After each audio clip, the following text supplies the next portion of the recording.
Laqad kana lakum fi Rasulillahi uswatun hasanah liman kana yarjullaha wal yawmil akhir wa dzakarallaha katsiran. Ma'asyiral muslimin, jamaah Jumat yang dirahmati Allah Subhanahu wa taala. Segala puji bagi Allah Subhanahu wa taala yang masih memberikan kita semua jamaah Masjid Al-Ikhlas yang dirahmati Allah Subhanahu wa taala berupa nikmat iman, nikmat Islam, dan juga nikmat usia, sehingga kita bisa meringankan langkah kaki kita dari rumah kita masing-masing menuju masjid yang dirahmati oleh Allah Subhanahu wa taala ini, tentunya dalam rangka melaksanakan ibadah salat fardu Jumat sebagaimana yang Allah wajibkan di dalam surah Al-Jumu'ah. Sebuah nikmat yang patut kita syukuri kepada Allah Subhanahu wa taala. Dengan kita bersama-sama diharapkan senantiasa bersungguh-sungguh bertakwa kepada Allah Subhanahu wa taala dengan menjalankan segala apa yang diperintahkan oleh Allah Subhanahu wa taala dan bersungguh-sungguh meninggalkan segala apa yang dilarang oleh Allah Subhanahu wa taala. Dan dengan begitulah insyaallah kita akan tergolong sebagai hamba-hamba yang bertakwa di hadapan Allah Subhanahu wa taala. Dan takwa inilah sebagai modal untuk kita kembali ketika menghadap Allah Subhanahu wa taala untuk mempertanggungjawabkan segala amal apa yang telah kita lakukan semenjak kita akil balik. Maka Allah akan meminta seluruh pertanggungjawaban atas semua apa yang kita lakukan semenjak kita dewasa. Dan insyaallah dengan ketakwaan inilah satu-satunya modal bagi kita supaya kita bisa bertanggung jawab terhadap segala amal yang kita lakukan selama kita hidup di dunia. Mudah-mudahan jemaah Jumat dirahmati Allah Subhanahu wa taala termasuk sebagai hamba-hamba yang bertakwa, dan tetaplah kita menjaga ketakwaan itu dengan kita kumpul bersama orang-orang yang soleh dan hadir di majlis-majlis ilmu. Mudah-mudahan kelak Allah tidak hanya mempertemukan kita di dunia ini saja, tapi kelak juga Allah kembali mempertemukan kita di negeri akhirat yang abadi, yaitu di surga Allah Subhanahu wa taala, tempat kembali yang sesungguhnya. Amin. Ma'asyiral muslimin rahimakumullah. Salawat dan salam tak lupa dan tak bosan senantiasa kita sampaikan kepada manusia terbaik sepanjang zaman yang pernah ada di muka bumi ini. Beliaulah baginda Rasulullah sallallahu alaihi wasallam yang syafaatnya kita harap-harapkan demi akhir kelak. Jasad mulia itu hari ini telah terbaring di kota suci Madinah. Namun beliau yang mulia itu meninggalkan bagi kita dua perkara. Kata Nabi sallallahu alaihi wasallam, "Aradtu fikum amrayni lan tadillu abada, ya kitabullah wa sunnati Rasulillah sallallahu alaihi wasallam." Nabi sallallahu alaihi wasallam berkata, "Aku tinggalkan bagi kalian dua perkara. Siapa di antara kalian umatku ini yang berpegang teguh kepada dua perkara itu, maka dia tidak akan pernah sesat selamanya. Itulah Al-Quran dan hadis yang menjadi pedoman hidup bagi kita." Oleh karena itu jamaah dirahmati Allah Subhanahu wa taala, layaklah kita membacakan sholawat kepada beliau yang mulia itu dengan mengucapkan Allahumma sholli ala sayyidina Muhammad wa ala ali sayyidina Muhammad. Mudah-mudahan kita seluruhnya jamaah Masjid Al-Ikhlas yang dirahmati Allah Subhanahu wa taala ini tergolong sebagai umat Nabi Muhammad sallallahu alaihi wasallam yang nanti kita kelak akan dipertemukan kembali oleh Allah Subhanahu wa taala dengan Nabi kita yang tercinta itu, walaupun di dunia ini kita tidak pernah bertemu dengannya. Insyaallah selama kita teguh memegang Al-Quran dan hadis, selama kita tidak pernah mengamalkan amalan-amalan bid'ah yang tidak pernah dicontohkan oleh Rasulullah SAW, maka nanti kita akan dikumpulkan kembali di telaga Nabi SAW. Langsung Rasulullah SAW yang mulia itu yang menuangkan air minum ke dalam gelas kita dari telaga Al-Kautsar. Insya Allah, mari kita teguh dalam memegang keimanan dan ketakwaan sesuai perintah dari baginda Rasulullah SAW. Mudah-mudahan kita tergolong sebagai hamba-hamba yang beriman, sebagai umat Muhammad SAW. Amin, amin ya rabbal alamin. Ma'asyiral muslimin rahimahumullah. Bulan ini bertepatan dengan bulan Rabiul Awal, di mana bulan ini tentunya kaum muslimin sudah tidak asing dengan momen Rabiul Awal, di mana kita mengenal yang namanya bulan Maulidur Rasul sallallahu alaihi wasallam. Bulan kelahiran Nabi Muhammad sallallahu alaihi wasallam yang kita kenal dan kita ketahui bahwa Rasulullah sallallahu alaihi wasallam lahir pada tanggal 12 Rabiul Awal, dan disebutlah tahun itu dengan namanya tahun gajah.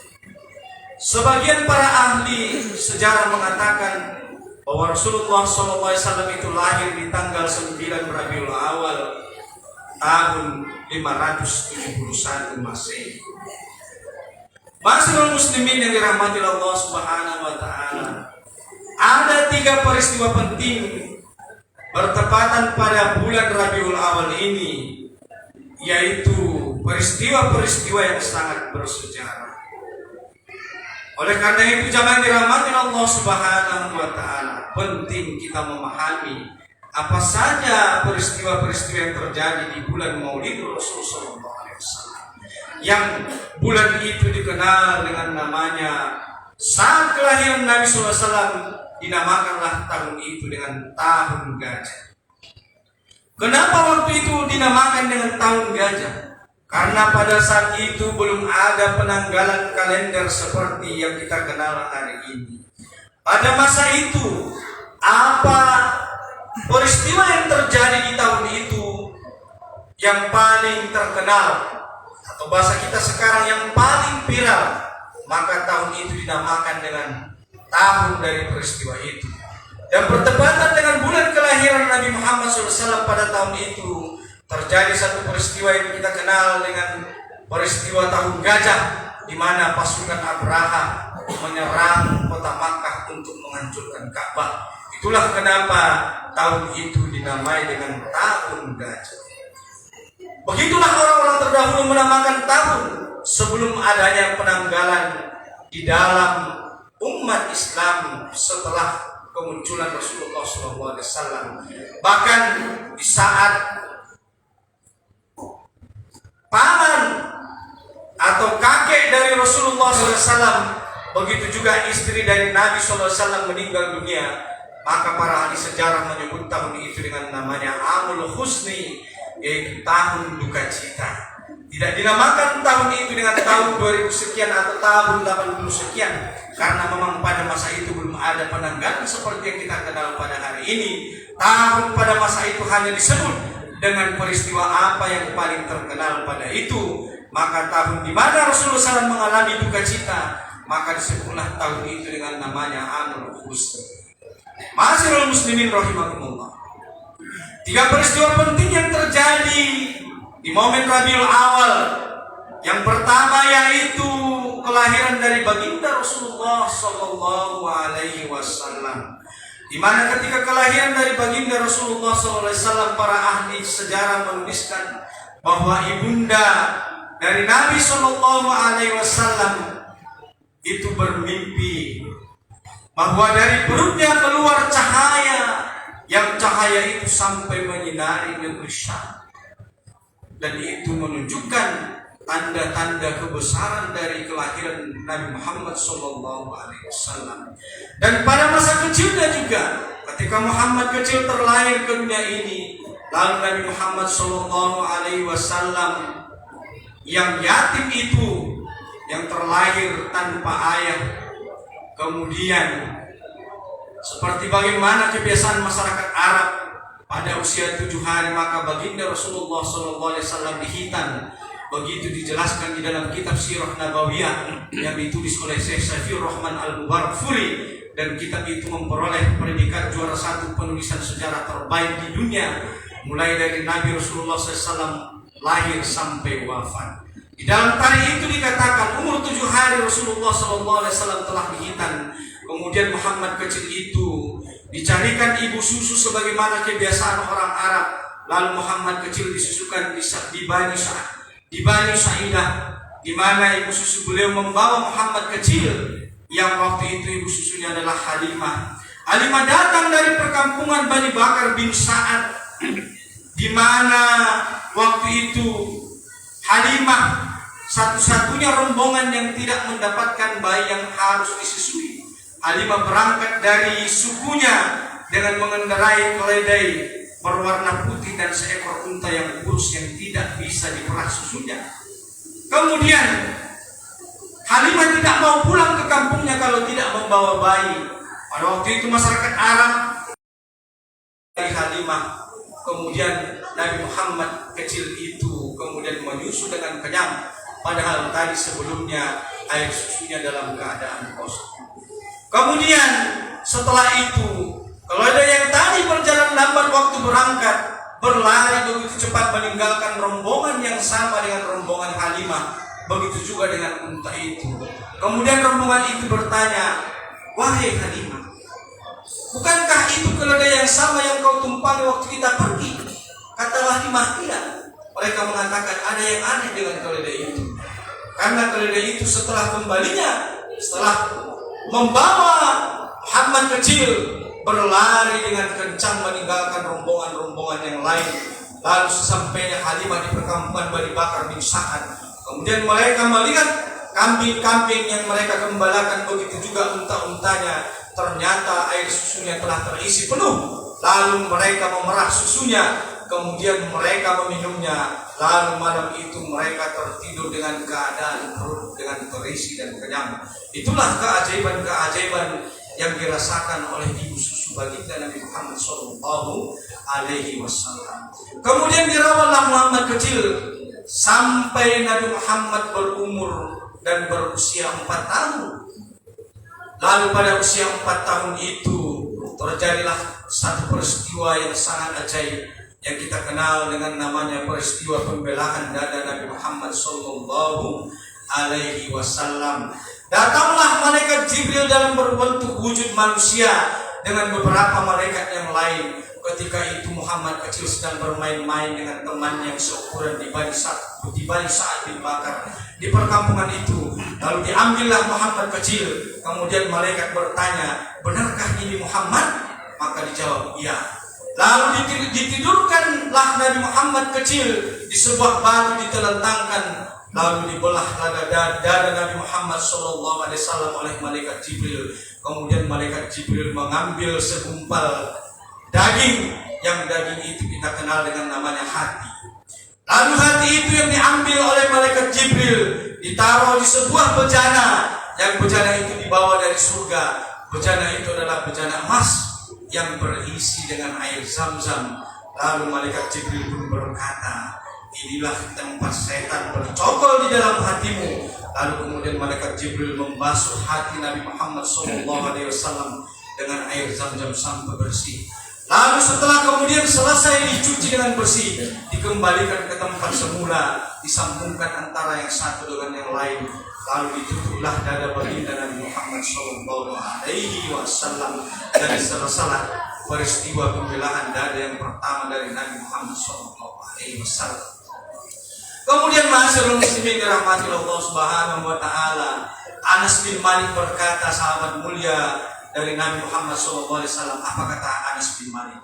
"Aku pernah melihat bekas pembelahan dari dada Rasulullah SAW." Masyarul muslimin rahimakumullah. Kalau kita berpikir, apakah malaikat Jibril tidak canggih dalam mengoperasi? Apakah malaikat Jibril tidak sanggup mengoperasi tidak berbekas? Sanggup, jamaah dirahmati Allah Subhanahu wa taala. Tetapi kenapa malaikat Jibril meninggalkan bekas dari pembelahan dari dada Nabi Muhammad SAW? Agar menjadi bukti kelak bagi umatnya bahwa benar terjadi peristiwa pembelaan dari Nabi Muhammad SAW pada saat beliau berumur 4 tahun. Kemudian melihat peristiwa itu, teman-teman kecil sepermainan dari Nabi Muhammad SAW berlari berhamburan ketakutan. Mereka berkata kepada Halimah, Muhammad telah dibunuh, Muhammad telah dibunuh. Lalu Muhammad kecil berdiri dalam keadaan pucat pasi. Lalu melihat itu Halimah merasa ketakutan lalu menghampiri Muhammad. Dan setelah peristiwa itu Muhammad kecil akhirnya diputuskan oleh Halimah untuk dikembalikan kepada ibunda tercinta yaitu Aminah. Kemudian Muhammad kecil hanya berada 4 tahun dalam asuhan dari Halimah. Kemudian berlanjutlah dalam pengasuhan ibunda Aminah. Tidak lama 2 tahun setelah itu Muhammad kecil dibawa untuk takziah ke makam ayahanda tercinta yaitu di Abawa, sebuah desa kecil di antara Makkah dan Madinah. Perjalanan Makkah Madinah itu kira-kira 500 km lebih. Di pertengahan jalan sekembalinya pulang dari menziarahi makam ayahanda tercinta, ibunda Aminah jatuh sakit. Lalu lengkaplah sudah Rasulullah SAW menjadi anak yatim piatu. Lalu berpindahlah pengasuhan itu kepada kakek tercinta yaitu Abdul Muthalib. 2 tahun dalam pengasuhan kakek Abdul Muthalib yang tercinta itu banyak juga peristiwa-peristiwa ajaib yang terjadi. Yaitu salah satunya ketika Abdul Muthalib menyandarkan bahu dari Muhammad SAW ke dinding Ka'bah, maka turunlah hujan yang menggenangi dan menghujani seluruh kota Makkah. Itulah salah satu peristiwa ajaib, tanda-tanda dari kebesaran Muhammad SAW. Abdul Muthalib punya banyak cucu dan beliau punya singgasana. Tidak satu pun dari cucu itu yang dibolehkan duduk di singgasana itu kecuali yang dibiarkan hanya Muhammad SAW. Abdul Muthalib berkata, biarkan cucuku yang kecil ini, kelak dia akan menjadi pembesar di tengah-tengah kaumnya. Dan begitulah kebesaran Nabi Muhammad SAW sudah tampak dari kecil. Setelah sepeninggal dari kaki beliau, maka berlanjutlah pengasuhan itu kepada paman beliau itu Abdul Muthalib. Abdul Muthalib lah yang membela perjuangan dari Rasulullah SAW. Tetapi sayang keimanan itu tidak bisa diwariskan. Abdul Muthalib pergi meninggalkan Rasulullah SAW dalam keadaan tidak beriman. Kemudian sampai di situ waktu kecil Nabi Muhammad SAW adalah berprofesi sebagai pengembala. Kemudian pada saat remaja Rasulullah SAW dibawa oleh paman tercinta berdagang ke negeri Syam. Dan saat berdagang ke negeri Syam itulah bertemu dengan satu pendeta yang nama aslinya adalah pendeta Jirjis atau yang kita kenal dengan Bukhairah. Pendeta Bukhairah melihat seluruh pepohonan dan batu bersujud ketika Rasulullah SAW lewat sepanjang jalan. Kemudian pendeta Bukhairah mengatakan, inilah Rasulullah, inilah Nabi akhir zaman yang akan datang membawa cahaya kebenaran. Andai aku pada saat itu nanti akan hidup, maka aku akan pasti membela Nabi Muhammad SAW yang tercinta. Dan Bukhairah mengatakan, pasti Muhammad nanti akan dimusuhi oleh kaumnya. Kemudian Nabi berkata, akankah mungkin kaum akan mengusirku? Kata Bukhairah, tidak ada orang yang datang seperti engkau membawa wahyu bersama namus yaitu malaikat Jibril kecuali engkau akan dimusuhi oleh kaumnya. Begitulah perjalanan Rasulullah SAW. Kemudian dalam perdagangan itu beliau juga membawa barang dagangan yang kita kenal sebagai Ummul Mukminin kelak. Kemudian itu Khadijah radhiyallahu anha. Dan pada umur 25 tahun akhirnya Khadijah meminang menyampaikan maksud untuk berumah tangga dengan Rasulullah SAW melalui orang kepercayaannya. Lalu Rasulullah SAW sepakat dengan pinangan itu, kemudian melaksanakan pernikahan. Rasulullah SAW menikahi Khadijah dengan mahar 40 ekor unta muda. Lalu dilaksanakanlah pernikahan itu. Dan pada umur 25 tahun Rasulullah SAW berumah tangga. Dan selama berumah tangga itu Rasulullah SAW tidak pernah menikah dengan wanita lain. Kapan Rasulullah SAW menikah dengan wanita lain? Setelah Ummul Mukminin Khadijah radhiyallahu anha meninggal dunia, barulah Rasulullah SAW menikah dengan lebih dari satu istri. Ma'asyiral muslimin dirahmati Allah Subhanahu wa taala. Inilah peristiwa yang kita kenal dengan kelahiran Nabi Muhammad SAW. Kemudian ma'asyiral muslimin dirahmati Allah Subhanahu wa taala. Ada juga peristiwa lain yang luar biasa pada saat yang sama di bulan Rabiul Awal, yaitu wafatnya baginda Rasulullah sallallahu alaihi wasallam. Rasulullah sallallahu alaihi wasallam itu wafat sama dengan hari beliau lahir. Rasulullah sallallahu alaihi wasallam yang mulia itu meninggal dunia juga sama, bertepatan pada tanggal 12 Rabiul Awal, hari Senin, pada waktu menjelang duha. Di saat itulah Rasulullah SAW itu wafat, mengembuskan nafas yang terakhir di pangkuan Ummul Mukminin, istri tercinta, yaitu Aisyah radhiyallahu anha. Di pangkuan Aisyah Rasulullah SAW menghembuskan nafas yang terakhir. Jadi jamaah dirahmati Allah Subhanahu wa taala, Rasulullah SAW wafat sama dengan di mana hari beliau lahir, bertepatan pada tanggal 12 Rabiul Awal di hari Senin dengan tahun yang berbeda. Dan kita kenal di saat wafatnya Rasulullah SAW, para sahabat merasa sangat sedih, seolah-olah karena sedihnya para sahabat, seolah-olah mereka tangannya enggan untuk beranjak dari makam Rasulullah SAW. Dan Rasulullah SAW itu setelah wafat, kemudian Abu Bakar berkata, aku pernah mendengar Rasulullah SAW mengatakan bahwa siapapun di zaman dulu ketika Nabi dan Rasul itu wafat, maka mereka dimakamkan di mana tempat mereka meninggal. Itulah kenapa Rasulullah SAW yang tercinta dimakamkan di mana beliau wafat, yaitu di kamar dari Aisyah radhiyallahu anha. Rasulullah SAW itu dimakamkan pada hari Selasa menjelang tengah malam. Para sahabat yang mulia itu menunda pemakaman Rasulullah SAW pada sampai hari Selasa tengah malam. Dan disinilah peristiwa yang ketiga yang terjadi. Setelah tadi yang pertama kelahiran Rasulullah SAW, kemudian wafatnya Rasulullah SAW, momen yang ketiga yang terpenting adalah di mana para sahabat mulia itu yang mereka dijamin surga oleh Allah Subhanahu wa taala itu menunda pemakaman Nabi yang mulia. Padahal kita ketahui bahwa memakamkan jenazah hukumnya wajib, tetapi apa yang dilakukan oleh para sahabat? Mereka menyibukkan diri untuk memilih pemimpin sebagai pengganti dari Rasulullah SAW. Inilah yang menjadi dalil, inilah ijma' sahabat, kesepakatan para sahabat yang menunjukkan kepada kita kemudian kaum muslimin yang dirahmati Allah Subhanahu wa taala. Apa maknanya? Bahwa kaum muslimin tidak boleh kosong dari kepemimpinan lebih dari 3 hari.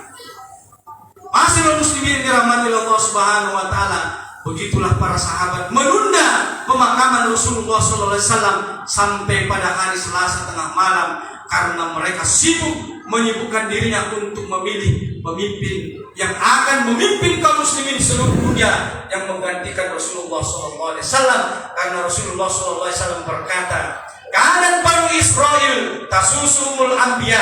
Sesungguhnya Bani Israel dulu ketika mereka nabinya wafat, maka mereka akan digantikan dengan nabi lain. Mereka diurus oleh nabi-nabi. Setiap nabi yang satu meninggal, maka Allah akan mengangkat ganti bagi mereka nabi-nabi yang lain. Begitulah keadaan Bani Israel. Kemudian Nabi SAW mengatakan, "Wa innahu la nabiyya ba'di." Dan sesungguhnya tidak ada lagi nabi setelahku. Maka kalau ada orang di zaman ini yang mengaku-ngaku dirinya nabi, dan kita lihat memang banyak akhir zaman ini orang yang mengaku nabi, maka mereka adalah para pendusta. Karena Nabi telah mengatakan, karena tidak ada lagi nabi setelahku, wa satakunu khulafa, tetapi yang akan ada adalah para khalifah, dan jumlah mereka banyak. Maka setelah Rasulullah SAW wafat, kita kenal banyak para khalifah yang mengganti posisi Rasulullah SAW, meneruskan tugas yaitu memimpin Islam dengan syariatnya. Itulah yang kita kenal dengan namanya khalifah. Yang khalifah itu memimpin sebuah institusi kepemimpinan yang bernama khilafah. Khilafah adalah institusinya dan khalifah adalah kepemimpinannya. Inilah sistem kepemimpinan di dalam Islam yang diwariskan oleh Allah Subhanahu wa taala dan Rasulnya, dan inilah sunnatullah yang dicontohkan dan ditiru oleh para sahabat, dan mereka jumlahnya banyak, dan sampai runtuhnya kekhilafahan terakhir yaitu kekhilafahan Turki Utsmani pada tanggal 3 Maret tahun 1924 yang diruntuhkan oleh Mustafa Kemal Atatürk. di Turki laknatullah alaih, seorang Yahudi yang berpura-pura masuk Islam. Kemudian setelah Mustafa Kemal berkuasa, lalu kemudian dia mengganti ajang dengan bahasa Turki, lalu dia menyuruh seluruh wanita-wanita muslimah dan kaum muslimin untuk mengganti pakaian-pakaian mereka dengan pakaian ala-ala barat. Semenjak itu kaum muslimin terpecah belah menjadi lebih dari 50 negeri-negeri kaum muslimin. Ada muslim Indonesia, ada muslim Bangladesh, ada muslim Pakistan. Kaum muslimin hari ini hidup tanpa satu kepemimpinan. Ma'asyiral muslimin yang dirahmati Allah Subhanahu wa taala. Bukankah kita umat Islam kiblatnya adalah sama? Kiblat kita sama.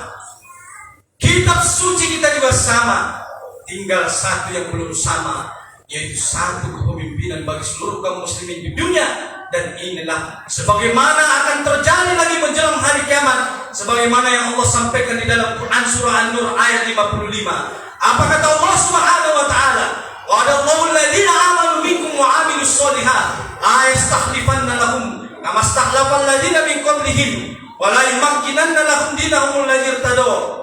Begitulah Allah menyampaikan bahwa Allah berjanji di surah An-Nur ayat 55 bahwa sungguh kata Allah Subhanahu wa taala, kelak menjelang hari kiamat, bahwa Allah akan kembali memberikan kekuasaan bagi kaum muslimin sampai kaum muslimin merasa aman dengan kekuasaan itu.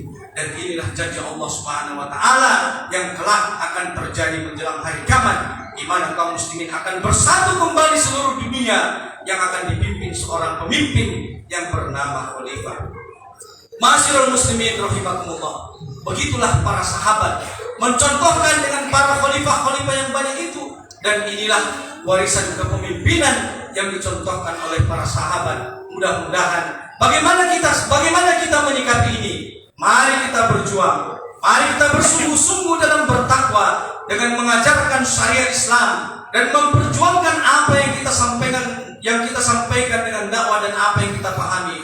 Mudah-mudahan dengan begitulah, dengan amar ma'ruf nahi munkar, insya Allah umat ini akan kembali bangkit menjelang hari kiamat. Kenapa kaum muslimin ini kembali mundur dari zaman seperti saat sekarang ini? Kaum muslimin begitu mereka dibantai, mereka begitu diperangi oleh orang-orang kafir, tidak ada yang akan datang membela. Itulah kenapa orang-orang kafir itu berani memerangi umat Islam, karena mereka tahu begitu mereka memerangi orang-orang Islam itu seperti di Palestina, tidak akan ada satu pemimpin yang datang membela dan darah dan nyawa kaum muslimin. Itulah kenapa orang-orang kafir itu berani dengan kurang ajar hari ini kepada kaum muslimin. Oleh karena itu umat Islam dirahmati Allah Subhanahu wa taala. Mari kita jaga persatuan kaum muslimin. Jangan kita mau berpecah belah. Mari kita berpegang teguh dengan Al-Quran dan kembali memahami perintah-perintah apa yang disampaikan oleh Rasulullah SAW dalam hadis-hadisnya. Mudah-mudahan dengan begitu umat terbaik ini, sebagaimana yang Allah sampaikan, kuntum khairu ummati ukhrijat linnas ta'muruna bil ma'ruf wa tanhauna 'anil munkar, itu insyaallah terwujud. Kita ini adalah umat terbaik kata Allah Subhanahu wa taala. Bagaimana kita akan menjadi umat yang terbaik? Yaitu dengan ta'muruna bil ma'ruf, mengajak kepada kebaikan dan mencegah dengan kemungkaran. Insyaallah kalau kita bersama-sama kembali melakukan ini, mudah-mudahan kita akan kembali tergolong sebagai umat terbaik sebagaimana yang Allah sampaikan di dalam ayatnya. Demikianlah bisa disampaikan oleh Al-Khatib. Mudah-mudahan apa yang disampaikan oleh Al-Fakir ini dapat bermanfaat dan kita ambil semua pelajaran darinya. Mohon maaf bila ada kesalahan. Barakallah li wa lakum fil Qur'anil Karim wa nafa'ani wa iyyakum bima fihi minal ayati wa dzikril hakim. Wa taqabbalallahu minna wa minkum tilawatan innahu was-sami'ul 'alim. Aqulu qouli hadza wa astaghfirullahal adzim. Innahu huwal ghafurur rahim. Allah